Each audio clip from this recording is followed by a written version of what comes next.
Now, you've been in this position before in the national semifinals 2 years ago, and then you came out against Winona State and nearly a 40-point loss. Sure. How do you prevent against something like that happening this time around? You know, I don't know that necessarily we'll ever be in a position where we're practicing to prevent something like that. I think that one of the things that we've worked on mentally and as a team is really, if you notice what our schedule's brought, we've had the most competitive schedule in the country. And in previous years, we haven't had that opportunity to go up against teams where we had to fight back. And so we're actually grateful for the losses that we do have on our schedule that's teaching us not to just defend a lead, but to extend it. And I think they're going in with a different type of confidence. We're definitely a different program than we were in 2012. Well, and that's the thing. This is a program that started 4 years ago. And here you are now. What do you attribute that growth to? I think it's a combination of a lot of things. And I say every time parents and professors and administrators always say to us, oh, you're doing such a great job. And I'm like, it's all the kids. I mean, there's obviously leadership wrapped up in that, but it's the kids and their hard work. And one of the things that we do say to recruits is it's not necessarily, if you look at our mission statement, it's not necessarily that we have the words win even in our mission statement. We never have. And everyone thinks that's kind of odd because we do win. But our main objective when we recruit kids is not necessarily to go out and get the most awesome rugby players. It's to go get awesome people who want to become awesome rugby players. And I think that's a lot where it stems from, because these kids want to play with each other. They genuinely want to be out on the field with each other, and they do want to win. But the winning, if you really build that culture, the winning comes second. Last year we focused on the mentorship program that you guys have running. Is that something that you're still continuing, and do you find success with that still to this day? We are, I think, and because we have had the last two classes have been 7 recruits came in in 2013, and then we had over 9 new kids this year, freshmen, and then we had a walk-on that was a sophomore. I think that the mentor program has greatly impacted their first year in school, and it's been a great transition for the freshmen. Well, let's talk about the actual team itself. Now, you mentioned the harder schedule, 7-3 this year. Now, you've got ahead of you got Penn State, and then some combination potentially of Norwich or Indiana. Norwich, you're very familiar with Norwich. Why don't you go through that team a little bit? What have you experienced against this squad? Because 2 consecutive losses these past 2 years, one closer than another. Sure. I'd characterize Norwich as they're a seasoned team. They have good leadership. They have fast players. They have a lot of players that have been on the national scene before. But their roster is really nothing drastically different than ours is.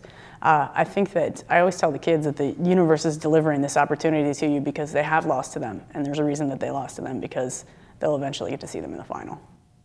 What about Indiana? I don't know much about Indiana, actually. They came out of the Midwest. We'll have to see how they fare against Norwich. I know that they're a tough team, and they upset Ohio State to get into the pool now. So it'll be interesting to see what happens in that game. And before you have to worry about either of those guys, you've got Penn State. Sure. Penn State is a powerhouse. The past 2 games, 188-0 in terms of score differential. Absolutely. What's going through your mind when you hear those numbers? I was telling the team today, I think that's one of the most exciting things about this. If you look at our schedule and you look at the challenges that we've had, we've become a better team as the season has gone on. And when you score that many points and you don't have as much opposition, you're certainly not going to grow at the rate that you would want to. From my perspective as a coach, they're a very seasoned team. They have an incredibly long history. They're a well-oiled machine when it comes to recruiting, but Rome falls. So I say quite a bit to the kids, that do you want to go to that school that has the national championships on their shoulders and they carry it around with them? I mean, that's a big burden to be able to defend that every single year, and it's been many, many years since they've been knocked down, and maybe Saturday is the day to do that. It's quite a statement, obviously. I mean, you just beat an undefeated team, yeah, as is coming into this. Does that instill confidence going into a game like this? Oh, absolutely. I think if you've seen any of the coverage that we've had, you ask the players personally and you ask them what are their challenges and they're looking forward to this, because I think that people look at this situation and they look at it more as a David versus Goliath, and my kids are just genuinely excited about this opportunity. And that's what it seems as I watch this team, as we cover this team, it seems like, despite this program being so little in terms of where it started and that it's only been around for a few years, it doesn't seem like they're bothered by the fact that they're going against much more established programs. Right. I think that's another thing is part of building that culture. I think when somebody like Sue Inquist at UCLA would always say the game doesn't know. When you get out on the field, the game has no idea that you have an established tradition or you don't. You just get out there, and it's up to the players, and the game can go either way, no matter what your records are, and that's in any sport. And there's been a lot of, I mean, you can talk about a team obviously, but there's been a lot of strong individuals on this team as well. One that sticks out to me especially is Anya McKeever. Now, Anya McKeever, this is someone who really didn't have much success at all on a team level with the team that she was on prior, with the women's soccer team. Now she comes over here, and she's potentially playing for a national championship. What has she done for your team this year? You know, I would agree with that. And Anya is one of those players that will do everything that you ask of her. And I think that, in a sense, that her learning curve here has to be sped up because we only get that semester with her. She's grateful to be part of the program. She certainly embodies everything that Bobcat Rugby looks for in an athlete. It's a shame that we don't have her longer, but her work ethic, I think, has everything to do with just the team player that she was with soccer, and that's transferred over nicely to rugby. But she's a tremendous asset, and we're not just talking the fact that she can kick like an NFL star. We're talking about the fact that she is supportive of her teammates. She's willing to learn, and when she's not sure, she jumps up to the front and wants to be that athlete that tries things, and she wants to be the athlete that if she doesn't get it right the first time, she's going to do it 1,000 times before she gets it right before the game. One of the more vocal players on this team, Jen Solomon. Yes. A lot of fire in her. What does she bring to you now in this senior year, this senior campaign, potentially your last game here? What does she bring to the table?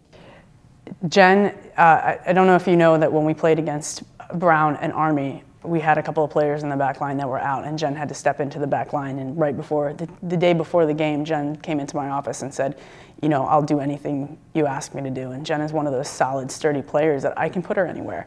A lot of kids feel sometimes when they play rugby that they need that ownership over a position. Jen does not possess that mentality. She possesses the mentality of, I'm going to go where I'm needed, I'm going to go where the coach can utilize me, and I'm going to go where is best for my team. And I'm not saying that player is incredibly rare, but Jen is one of those players that I find to be very rare, and we're going to miss her tremendously. Shannon Durkin has had quite a season. Yes, she has. Quite a season. What about her? Shannon Durkin is a true testament, I think, to what we've been able to develop here as a program. She's one of the first recruits that came in, so you're actually seeing the evolution of what happens when you're a Bobcat Rugby player from freshman year on to senior year, and we haven't had that many since we're such a young program. But Shannon Durkin used to bench 85 pounds. She's up to 175 now. She couldn't squat 110 pounds. She comes in well over 250 right now. There's so many things that Shannon has done off the field that separate her from the competition, and even from her teammates. The fact that she's been able to make that much progress in the area of strength and agility, and she was doing a lot of things that sprinters needed to do because we literally had to teach her how to run when she came here with the ball. So she's put points on the board for us. She has one speed, it's 100 miles per hour, and she's been tremendous for us. What about Maggie Miles? I mean, now she's among the program's best ever with tackles. Right. What does it mean to have a player like her? Because that's a very different kind of player than some of the people you've just mentioned. Yeah. Maggie has made the contribution where she is young. She's a sophomore, and you know she's a captain. So she's not afraid to step up. She's not afraid to step up on the field. She's not afraid to be vocal. I see a lot of how Maggie plays the game, and you have to have a respect for that outward. It's not a cockiness, but it's an outward, it's an outward dominance out on the field that, and I've even said to her before, we'll run plays, and because of Maggie's player profile and her behavioral style, the way she is out on the field, she is able to execute plays effectively when they're her idea. So not necessarily when does she run plays to the book, but she brings creativity to it because she goes 1,000 miles an hour when she's executing those plays, and it brings a little bit something different to the team. And you know, every team needs a closer. They need a Mariano Rivera. We did a highlight on one of our programs here a few weeks back, and it involved Natalie Costco. And the highlight, it showed her scoring, she had 4 tries in the second half, and every single time there's a try, a bell went off. Ding, ding, ding. Right. It seems like that's habitual for her almost at this point. Obviously, she's among the best in the country. Sure. But what does she bring in during the playoffs? Natalie has actually been considered one of the best players in the world. She's one of the top 5 players in the world to watch, as dubbed by Rugby Magazine. But what she brings to our squad is she's a powerful player. She's a player that teams look to double team, triple team sometimes, and I've even said to her, her playoff shining moments will not arrive when she touches the ball down for a try. They will arrive when she sacrifices herself to go in and is triple teamed and dishes off to a teammate, and she's excited about that opportunity. She's excited about that assist.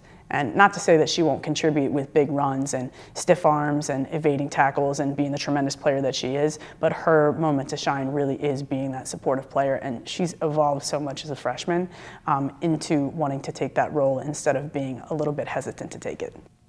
Obviously, the organization of women's rugby is a little different than a lot of the other sports at the Division I level. But here's the reality. 2 more wins, and you guys become the first national champion at Quinnipiac University. Sure. What does that mean? I think it means that you bring a lot of pride home to the university. I think that it's everything that we've been kind of pushing for. If you notice at the end of every game, they have a cheer before the game and after every practice, and before we even start practice, we have the cheer that's we're on a mission, and they really want to say mission complete. That's exactly how they feel, and I think that it's an exciting time for us, and a national championship is what we're going for. Is this a better team than the one that made the semis 2 years ago? We're better every single year. Interesting.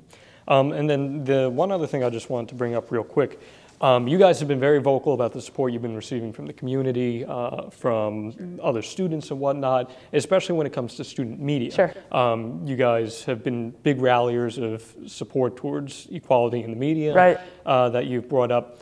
Does a win in the national championship, in your mind at least, elevate you to that status of we are 100% deserving of all this, or is there something else to this element here? Because I think it's taken a lot of people by surprise with how aggressive and vocal the team has been with that stuff.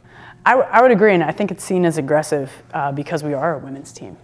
I think that if it were, if the tables were turned and it was a men's team, there would be a little bit more head turning, but it seems to be that we've been knocking on that door. And I've always said to the team, it's not really relevant, the coverage.